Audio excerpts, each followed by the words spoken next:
111 teams to go in my road to predict all 131 teams this college football offseason. I got the Nebraska jersey on. We're doing the Nebraska Cornhuskers next. And now I'm only going to say this once because I know Husker fans get tired of hearing it, but this was the best 3-9 team in history last year. There, I said it. Please don't fire. But, Nate, what does that mean? Well, this team was very competitive last year, but they didn't really get the results. There were a lot of close games last year. In fact, this team had a positive point differential at the end of the year, but just didn't get the results, couldn't get things done. However, this figures to be Scott Frost's best team yet coming into 2022. So, can this Nebraska team finally break the barrier and make a bowl game under Scott Frost? Or will the Huskers be coach hunting in the offseason? What's up, Tailgaters? My name is Tailgate Nate. Welcome to my channel, and I'm predicting all 131 teams in the nation this year, which means I'm going to be predicting your favorite team. So be sure you subscribe, ring the bell so you know when your favorite team gets uploaded.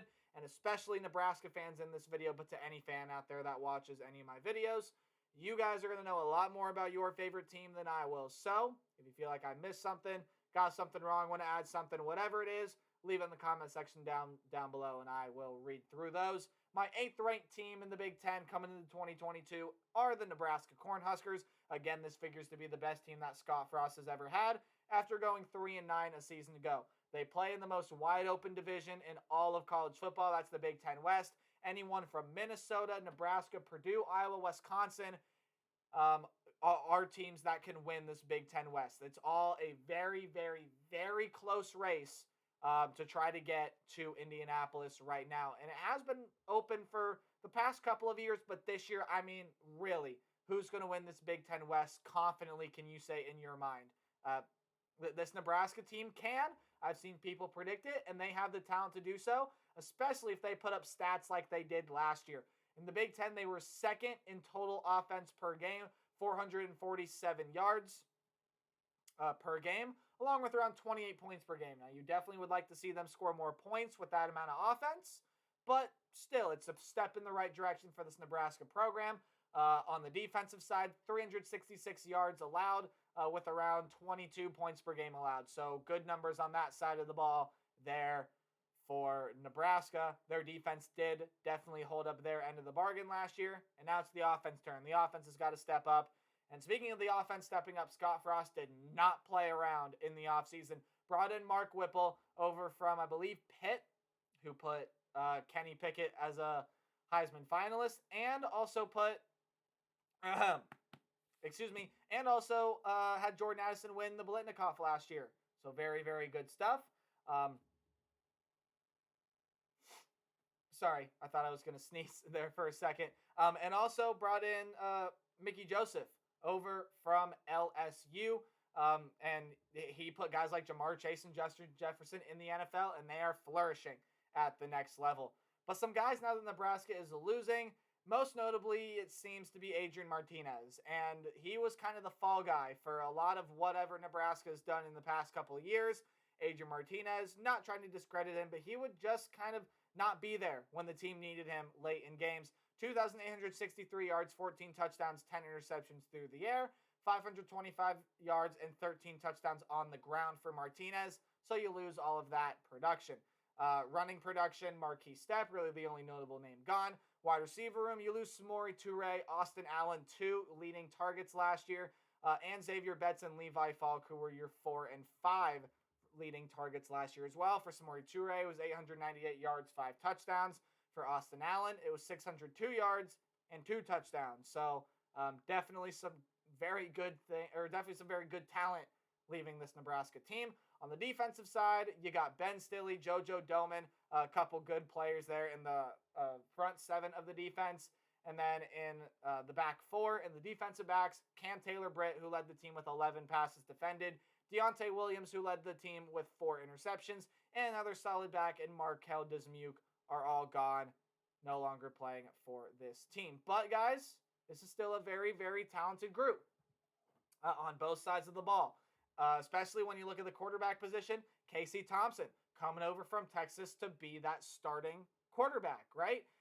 He is a very, very, very good quarterback. He absolutely lit it up at Texas last year, and that figures to be or he figures to be the guy for Nebraska to come in, right? I do believe that is a big upgrade from Adrian Martinez. Again, not trying to discredit Martinez, but Casey Thompson, I feel like, is a much better quarterback, capable of much more, and he's got a lot of weapons around him. Omar Manning, Oliver Martin, Travis Vokolek come back for this team, but a couple transfers mixed in there as well. You get Trey Palmer over from LSU, could end up being that lead target for Nebraska in 2022. Otherwise, Isaiah Garcia Castaneda, guy not a lot of people have heard of. He comes from New Mexico State, but I think he can be a revelation for this Husker team this year. I think he can be very, very good, can be the Samori Toure of last season. Again, not sure if he's going to be like that leading target, but he definitely could be up there in that position as well.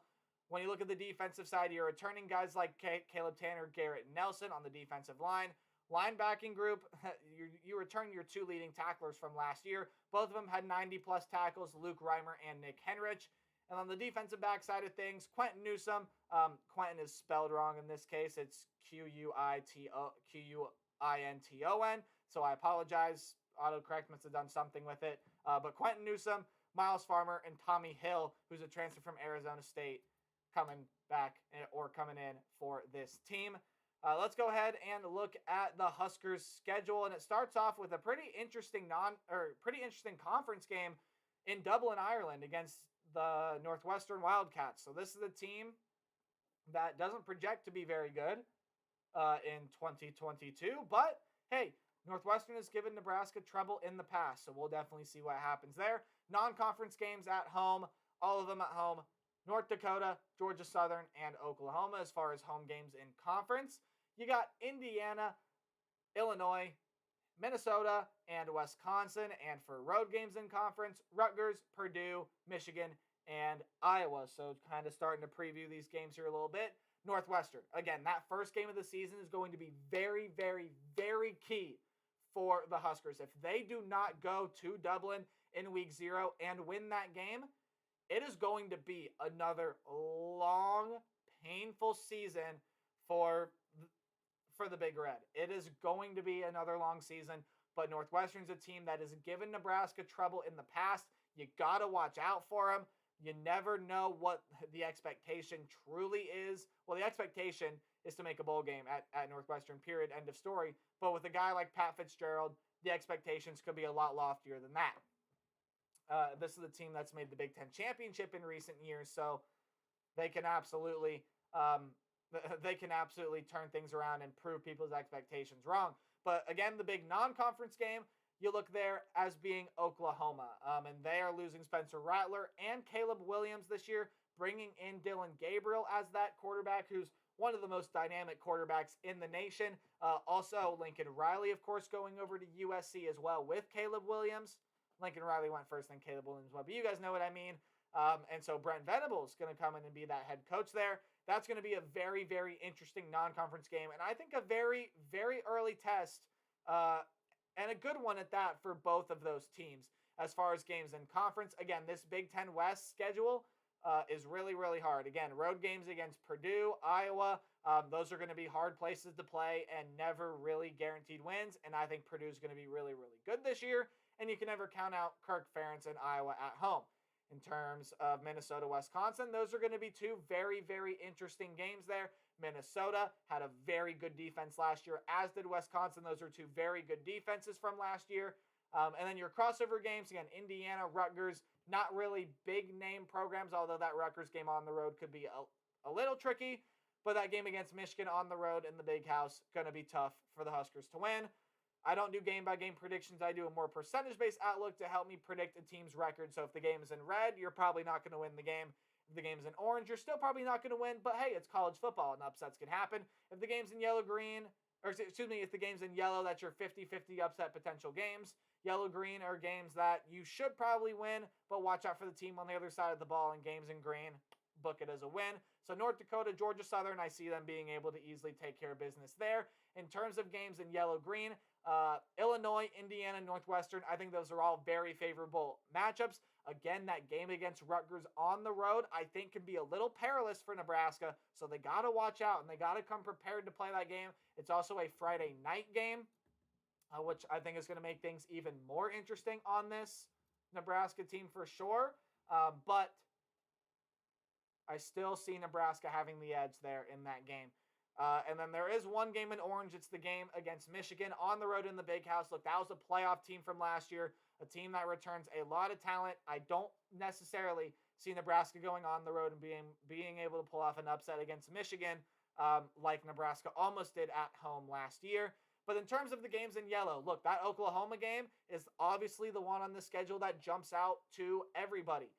Every college football fan, I think, should be excited to watch that game. And it's going to be a very, very early test for both of these teams because both those teams can roll in this game undefeated. Nebraska can roll in 3-0, and Oklahoma can roll in 2-0. And this is going to be a very, very early but fun test for both of these teams. Nebraska playing at home. Of course, Oklahoma probably the presumed better overall team. That's going to be a very interesting game. I'm going to slightly lean towards Oklahoma winning that game there, just as I feel like they are more proven and have the more talent on that roster. But if Nebraska were to win that game at home, it's not going to shock me one bit. Road games against Purdue, Iowa, again, those are going to be tough road games to win that I'm going to end up leaning the other way on. But then the two games at home against Wisconsin, Minnesota, I'm actually going to lean towards Nebraska in those. So if you're keeping tally at home, that means I got Nebraska going 8-4 in 2022. Now let me explain. This Big Ten West division is probably one of the most wide open and yet one of the hardest divisions in college football, at least one of the hardest to predict, because if Nebraska can come out and all of this talent can shine, and that means Casey Thompson plays magnificent, Palmer and IGC live up to the hype, Manning and Martin are better than last year, the running game is a lot better from last year, and they're, more importantly, scoring more points. And if this defense can continue to where they were at last year and maybe even take it up a notch with the talent that they are losing, I could absolutely see this Nebraska team going 10-2 and running through this Big Ten West division. It can happen. But 6-6 I also see as the floor. I see no matter what, Nebraska making a bowl game this year. They have to, right? You would think so. You would think Nebraska has to make a bowl game this year. Look at all the talent that is on this team. There's no way Nebraska should be able to not make a bowl game this year, but that's what we said about Nebraska in the past. This is a very interesting schedule. I can't wait to see how it plays out. I got Nebraska 8-4 in 2022. That's going to do it for my video on Nebraska. Well, let me talk about some things a little bit more, actually. Some tricky games for Nebraska are going to be on the road at Rutgers, on the road at Purdue, on the road at Iowa. Watch out for those road games. You never know what Wisconsin and Minnesota are going to look like, and you play them late in the season, again on the road in the Big House. But it all starts out with that Northwestern game. And if Nebraska can win that Northwestern game, there are probably going to be some very, very good things to come in Lincoln in 2022. So that is going to do it for my Nebraska video in 2022. Be sure you guys leave a like, comment, subscribe, anything you can to help out the channel. And remember to play hard, but tailgate harder. See all you guys in the next video. Goodbye.